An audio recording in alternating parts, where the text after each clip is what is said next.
ఓయ్ కాస్త నా ముచ్చట కూడా వినొచ్చు కదా. ఈరోజు ముచ్చట ఏంటో తెలుసా? స్కూల్లో డాన్స్ కాంపిటీషన్స్. అస్సలు మామూలు టార్చర్ కాదు ఈ పిల్లలతోటి. కానీ ఎంత టార్చర్ అబ్బా ఏంటిది అనుకున్నాను కానీ ఎంత బాగా చేశారో డాన్స్. మీరు కూడా చూస్తారు కదా. ఎందుకు ఇంత అవసరమా అనిపించింది నాకు. కానీ లాస్ట్లో పిల్లలు డాన్స్ చేస్తున్నప్పుడు మాత్రం అలా చూస్తూ ఉండిపోయానా, పడ్డ కష్టం అంతా పోయింది. ఇంతకీ అంత కష్టం నువ్వేం పడిపోయావు అని అడుగుతారా? పడ్డాను అబ్బా, చాలా కష్టం పడ్డాను. ఎందుకో తెలుసా? ఇప్పుడు డ్రెస్ అయితే చూస్తున్నారు కదా, ఈ డ్రెస్సులు మీషోలో ఆర్డర్ పెట్టాను. నేను మీషోలో ఎప్పుడు ఏది ఆర్డర్ పెట్టినా కూడా నాకు చాలా లేట్గా వస్తుంది అనమాట. సో ఈసారి త్వరగా టయానికి వస్తాయో లేదో అని చెప్పి టెన్షన్ పడ్డాను. ఆ తర్వాత వాటి మీదకి మ్యాచింగ్ కోసం చాలా కొట్లు తిరిగాను.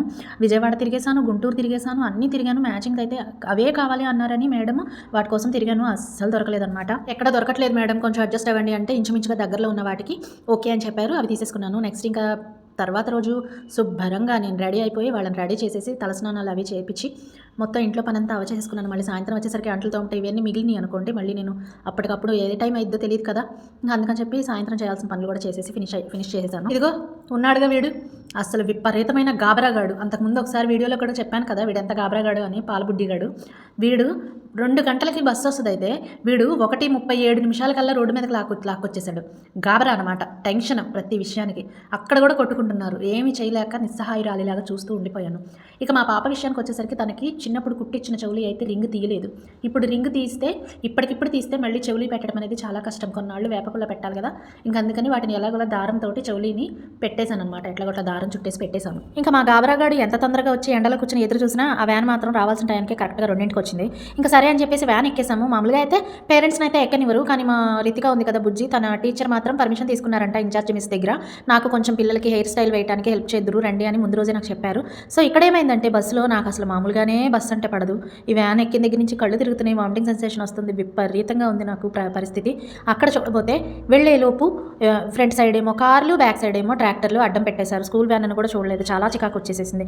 అవన్నీ తప్పించుకుని స్కూల్కి వెళ్ళి చూస్తే ఒక్కళ్ళు రాలేదు. అంటే ఎలా అంటే వీళ్ళకి ఎవరికైనా సరే 1 గంట ముందు చెప్పాలి, లేకపోతే గంట. ఇప్పుడు 6ంటికి చెప్తే 7ంటికి వస్తారు, 7ంటికి చెప్తే 8ంటికి వస్తారు అని అనుకున్నట్టున్నారు. అందుకే మాకు 2ంటికి అని చెప్పి వాళ్ళు మాత్రం 4ంటికి వచ్చారు. మేమైతే వచ్చిన అరగంట తర్వాత టీచర్స్ వచ్చారు. ఇంకా తర్వాత మెల్లమెల్లగా ఒక హెయిర్ స్టైల్ అయితే వేసి చూపించిన తర్వాత బాగుందండి, కొంచెం అందరికీ అలాగే వేయండి అన్నారు. సో మ్యాక్సిమం 12 మెంబర్స్లో 10 మెంబర్స్ నేను వేశాను, ఇంకో ఇద్దరికి మాత్రం వాళ్ళ పేరెంట్స్ వేసుకున్నారు. నాకైతే స్టార్టింగ్ వాళ్ళ టీచర్ ఈ డ్రెస్ సెలెక్ట్ చేసినప్పుడు ఇది అసలు బాగోదు అనుకున్నాను, కానీ బుజ్జిబిజ్జిగా భలే ఉన్నారు ఒక్కొక్కళ్ళు. చాలా బాగున్నాయి డ్రెస్సులు. ఆ హెయిర్ స్టైల్సే కానీ మొత్తం మ్యాచింగే కానీ అన్నీ కూడా చాలా బాగున్నాయి. ప్రతి ఒక్కళ్ళు బుజ్జిబుజ్జికి ఒక పిల్లలాగా భలే ఉన్నారు. చాలా బాగుంది అనిపించింది నాకు. సో చాలాసేపు వాళ్ళకి మేకప్లోనే కానీ హెయిర్ స్టైల్లో కానీ కొంచెం హెల్ప్ చేసేసి ఆ తర్వాత వాళ్ళకి పెట్టాల్సిన ఫుడ్ అది పెట్టేసేసి మళ్ళీ నీరసం వస్తుంది కదా స్టేజ్ మీదకి ఎక్కేసరికి అని చెప్పి పెట్టాల్సినవి పెట్టేసి ఇంకా నేను కిందకి వచ్చేసాను. మీరు స్టేజ్ దగ్గరికి వెళ్దాము, మళ్ళీ ప్లేస్ ఉండదు కదా అని చెప్పేసి ఇంకా మొత్తం ఇదిగోండి చూడండి, మొత్తం 3-4 క్యాంపస్లు ఉంటాయన్నమాట వీళ్ళవి ఒకే సందులో. సో పెద్ద స్కూలు, చాలా మంచి పేరుంది కూడాను. సో అయితే ఇక్కడికి వచ్చేసిన తర్వాత చూస్తే ఇదనమాట సంగతి. విపరీతంగా మొత్తం గ్రౌండ్ నిండిపోయి ఉన్నారు జనాలు. ఇక నాకు కూర్చోటకు ప్లేస్ దొరకదు. చూడండి బుజ్జిగా డాన్స్ చేసుకునే వాళ్ళందరూ కూడాను అలాగ స్టేజ్ దగ్గరికి వెళ్ళిపోతుంటే భలే అనిపించింది. అయితే ఇక్కడికి మా ఇంటి దగ్గర తెలిసిన వాళ్ళు కూడా చాలామంది వచ్చారు. నాకు ఫోన్ చేశారు కూడా, ఎక్కడున్నావు రా పక్కన అందరం కలిసి కూర్చుందామని చెప్పి. కాకపోతే నాకు అప్పుడు కుదరలేదు. తర్వాత వచ్చి చూసేసరికి మొత్తం ఫుల్ అయిపోయి ఉన్నారు కదా. నేను ఇంకా వాళ్ళు ఎక్కడో ఫ్రంట్ సైడ్ కూర్చున్నారు, ఇంకా దగ్గరకు కూడా వెళ్ళలేనులే అని చెప్పి ఇంకా ఆగిపోయాను. ఇక చాలాసేపటి తర్వాత అతి కష్టం మీద ఒక కుర్చీ దొరికింది, ఇంకా కూర్చున్నాను. తర్వాత ఇంకొక చైర్ ఎలాగోలాగా సాధించి ఆ చైర్ మా వారి కోసం అయితే ఆపాను. చాలాసేపటి తర్వాత పిఎంఓ సీఎంఓ లాగా వచ్చి కూర్చున్నారనమాట. అప్పటిదాకా నేను చైర్ ఆపటానికి చాలా కుస్తీలు పడ్డాను. ఇక చాలా ఆకలి వేసేసింది. ఇంకా అందుకని చాక్లెట్ ఒకటి బ్యాగ్లో ఉంటే తీసుకుని నోట్లో వేసేసుకున్నాను అనమాట. చాలా ప్రోగ్రామ్స్ అయితే జరిగినాయి. బుజ్జి బాబీ అదే రితికా బిశ్వజిత్ వాళ్ళ ప్రోగ్రామ్ వచ్చేసరికి ముందుగానే యూకేజీ, ఎల్కేజీ, నర్సరీ వీళ్ళందరూ వేసిన డాన్సులన్నీ చూసాము. తప్పదు కదా, ఇంకా మరి మా వాళ్ళు వేసే వరకు కూడాను. క్లాసికల్ డాన్స్ అయితే నేను చూడటానికి కూడా కుదరలేదు, నాకు చాలా ఇష్టం. కాకపోతే చూడటానికి కుదరటానికి లేకుండా జనాలందరూ లెగిసి నుంచో కుర్చీలు ఎందుకు వేసారబ్బా అని గట్టిగా అరవాలనిపించింది నాకు వాళ్ళ మీద. కానీ ఏం చేయలేం కదా. ఇది కూడా మా బుజ్జి తల్లి వేస్తున్న డాన్స్ ఒకసారి చూడండి. ఈ డాన్స్ సాంగ్ వద్దబ్బా, కాపీరైట్ పడిద్దని పెట్టలేదు. ఈ సాంగ్ వచ్చేసి ఏంటంటే గోకులంలో సీత ఉంది కదా, గోకులంలో సీత మూవీలో మనసున్న కనులుంటే ప్రతి పూట మధుమాసం అనిపించదా అంటూ ఫుల్ జోష్తో ఉంటుంది సాంగ్. అంటే చూడటానికి మామూలుగా క్లాస్‌గా ఉంటది. కానీ ఆ మ్యూజిక్కే కానీ ఏదైనా వీళ్ళ డాన్స్ కంపోజ్ మాత్రం భలే చేశారు వీళ్ళ క్లాస్ టీచరు. చాలా బాగా నచ్చింది. ఫస్ట్ అంతా కూడా ఇదేంటి ఇది స్టేజ్ మీద వేయటానికి ఏం బావుంటది సాంగు, ఈ డ్రెస్సులేంటి అనుకున్నా. కానీ చాలా చాలా బావున్నాయి. తర్వాత నాకే చాలా నచ్చినియి. ఇప్పుడు మా పిల్లలు డాన్స్ చూస్తున్నారు కదా! ఎలా ఉంది ఏంటి అని చెప్పేసి మీరు నాకు ఖచ్చితంగా కామెంట్ అయితే చేయాలి. ఓకేనా? ఇలాగా మాకు పిల్లల్ని అందజేసేటప్పుడు కూడా చాలా జాగ్రత్తగా ఎవరెవరి పేరెంట్స్ అందరూ గుమిగూడిపోయినా సరే వాళ్ళని ఆపి పేరెంట్స్ చేయి పట్టుకుని ఆ చేతుల్లో పిల్లలు చేయి పెట్టి మరీ చాలా జాగ్రత్తగా పంపించారు. బావుంది. మా బుజ్జి తల్లి అసలు ఏమేసిద్దిలే అనుకున్నాను గానీ భలే ఏసింది. లాస్ట్ ఇయర్ ఫస్ట్ క్లాస్‌లో ఉన్నప్పుడు కూడా ఏమేసిద్దిలే అసలు రాదులే అనుకునేదాన్ని. విరగదీసేసింది. అప్పటిదాకా మామూలుగా రావట్లే, స్టెప్పులు రావట్లే, కుదరట్లేదు అసలు టీచర్ చెప్పినా మాకు అర్థం కావట్లే అనేవాళ్ళు. స్టేజ్ మీదకి ఎక్కితే మాత్రం ఇరగదీసేస్తూ ఉంటారు సాంగ్‌ని. చాలా చాలా బాగా చేశారు. నేనైతే చెప్పుకుంటున్నా మరి కాకి పిల్ల కాకికి ముద్దు కదా! అందుకని నేనైతే బాగుంది అని చెప్పుకుంటున్నా. నాకు బాగుంది అనిపించింది. మీకెలా అనిపించింది అనేది కామెంట్ రూపంలో చెప్పండి ఖచ్చితంగా. ఓకేనా? చూసారా మా బుజ్జి తల్లినైతే నేను ఇలా రెడీ చేశాను. అంటే మేకప్ అయితే వాళ్ళ టీచరే వేశారు.